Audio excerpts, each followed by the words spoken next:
Olá, eu sou a professora Mônica e na aula de ciências de hoje nós vamos falar sobre um assunto novo. Nós vamos falar sobre as funções químicas. Funções químicas. Algumas substâncias químicas têm características em comum e por isso elas podem ser classificadas em grupos funcionais químicos. Essa classificação pode estar relacionada à sua estrutura ou ao seu comportamento nas reações químicas. Nas próximas aulas estudaremos as funções inorgânicas conhecidas, como ácidos, bases, sais e óxidos. Aqui na imagem A, nós temos um exemplo de ácido, que é o azedo do limão. Na imagem B, nós temos aqui um exemplo de base, que é o hidróxido de magnésia, uma substância que amarra na boca. Na imagem C, nós temos como exemplo de sal, o sal de cozinha. E na imagem D, nós temos como exemplo de óxidos, o cal virgem usado na construção. Nós vamos começar a falar sobre os ácidos, primeiramente.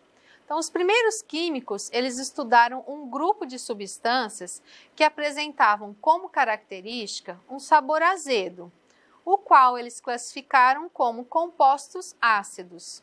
Apesar dessa característica, nunca devemos provar um ácido para sentir esse sabor, pois pode ser perigoso, exceto se for uma fruta ou um outro alimento.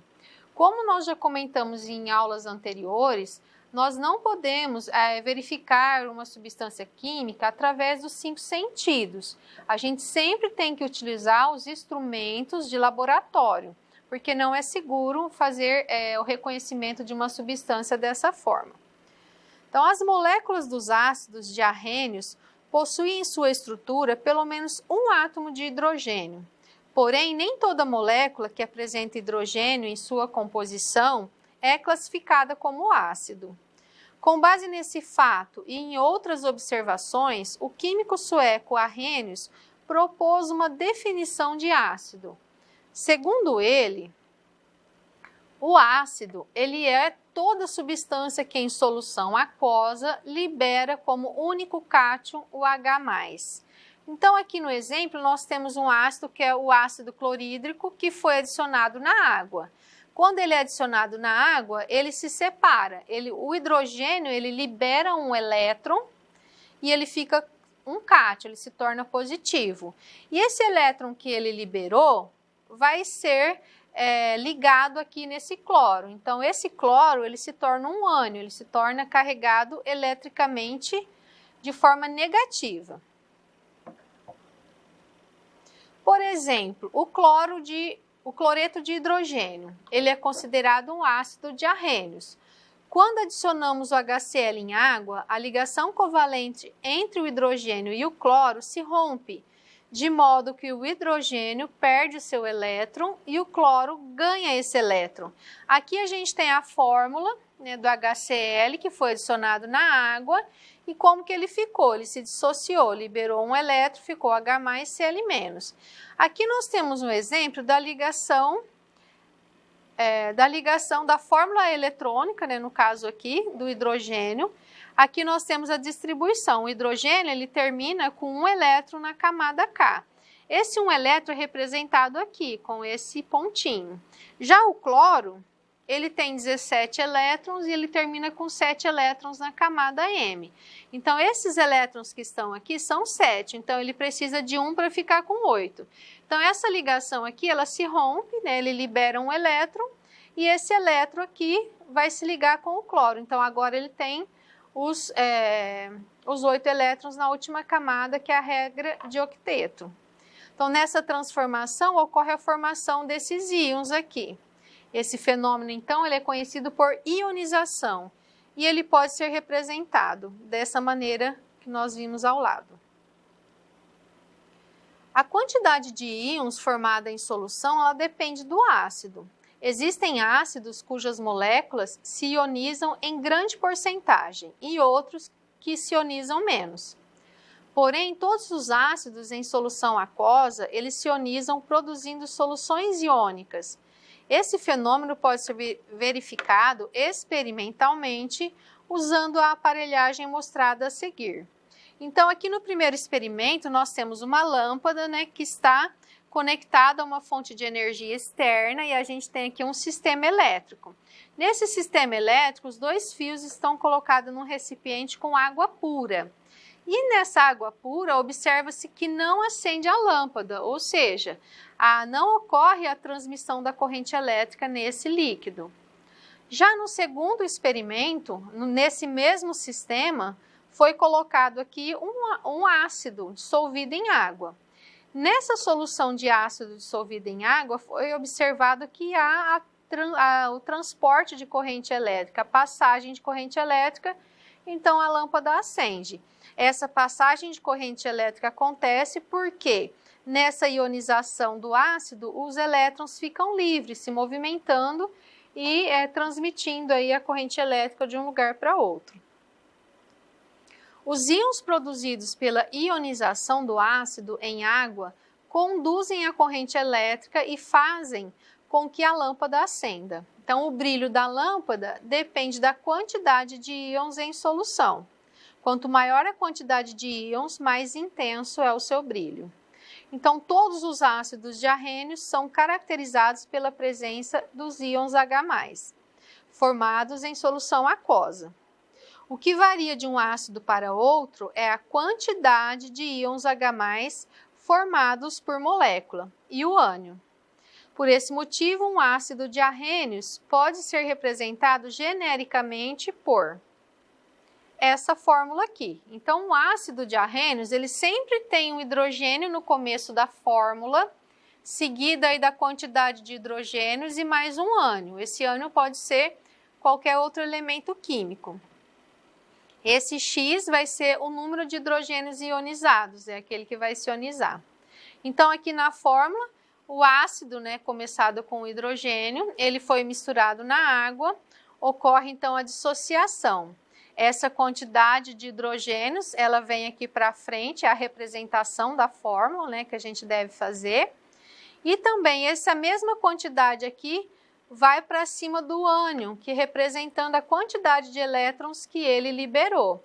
Essa aqui é a quantidade de elétrons que ele libera e essa quantidade de elétrons que ele recebe. Então, o que significa? Que a carga do ânion, que é representada por X menos esse aqui, é numericamente igual à quantidade de hidrogênios ionizados representados por X. Vamos ver nesse primeiro exemplo aqui. Nós temos um ácido de HNO3, ó, observa que todos eles começam com H. Aqui não tem número nenhum, significa que é 1. Dissolvido em água, ele vai liberar um elétron. É o 1 representado aqui na frente.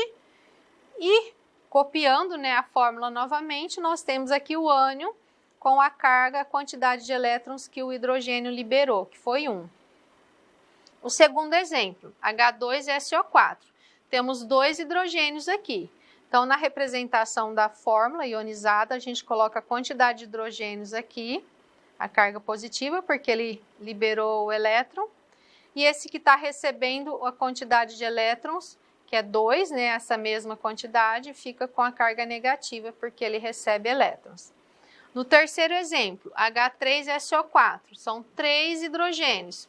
Então, significa que ele vai liberar 3 elétrons e esse aqui vai receber 3 elétrons. Então, essa é a fórmula como a gente representa a ionização de um ácido. Agora, a gente vai falar um pouquinho sobre os cuidados, né? No manuseio de um ácido, devem ser tomadas as precauções necessárias, usar luvas, óculos de proteção, entre outros equipamentos de segurança. Porque existem ácidos que são extremamente corrosivos e eles podem causar lesões na pele, na mucosa da boca e no nariz, também nos olhos e no aparelho respiratório. Nos rótulos dos produtos químicos, como os ácidos usados em laboratório e na indústria, estão presentes símbolos de perigo, à segurança e à saúde. Observe alguns deles a seguir. Então, nesse símbolo aqui, que a gente já teve uma aula sobre isso, né? A gente mostra uma substância, né? Provocando aqui corrosão, destruição. Então, esse símbolo indica substância cáustica ou corrosiva. É necessário equipamento de segurança. Nesse outro símbolo, identifica substâncias tóxicas, então, para você prestar atenção e tomar os devidos cuidados. E nesse terceiro símbolo, significa que essa substância é nociva para as vias respiratórias. Quando a gente tem esse tipo de substância, a gente tem que usar esse equipamento aqui, que é uma capela, onde os ácidos eles ficam aqui dentro e todo o vapor que é inalado, que a gente não vê, mas que prejudica a saúde, ele é sugado, né, por esse exaustor que passa por um filtro e é jogado para fora do ambiente de trabalho. Então, é um equipamento de segurança. Vamos falar de algumas características dos ácidos mais comuns. Aqui a gente tem o ácido clorídrico, que é o HCl. O ácido clorídrico ele é uma substância que pode ser encontrada no suco gástrico produzido no estômago, que ajuda na digestão dos alimentos.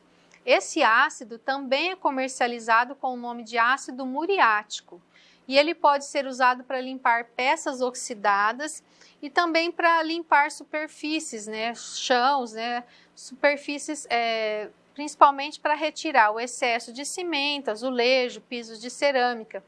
E ele também é utilizado com muita cautela, usar luvas, né, e tomar cuidado com a inalação dos gases, né, que sobem quando ele é usado e misturado com a água. O ácido carbônico, o H2CO3, ele está presente nas bebidas gaseificadas. Ele é produzido pela reação do gás carbônico injetado nas bebidas e a água. E aqui a gente tem a equação química, né, da fórmula que forma o gás carbônico. O ácido sulfúrico, ele é um dos ácidos mais empregados na indústria química e farmacêutica. Ele também é utilizado em baterias automotivas que geram energia necessária para a partida do veículo e também para funcionar os componentes eletroeletrônicos. O ácido fosfórico, H3PO4. Ele é utilizado na produção de fertilizantes, pois contém o fósforo, essencial para o desenvolvimento das plantas. Ele também é encontrado nas bebidas e refrigerantes à base de noz de cola. Na produção de refrigerantes, o ácido fosfórico ele é utilizado com 3 finalidades: acidulante, que atribui um sabor ácido, conservante, que conserva o produto por um tempo maior, e realçador, que aumenta a percepção do sabor doce. O excesso de ácido fosfórico ele pode causar no organismo.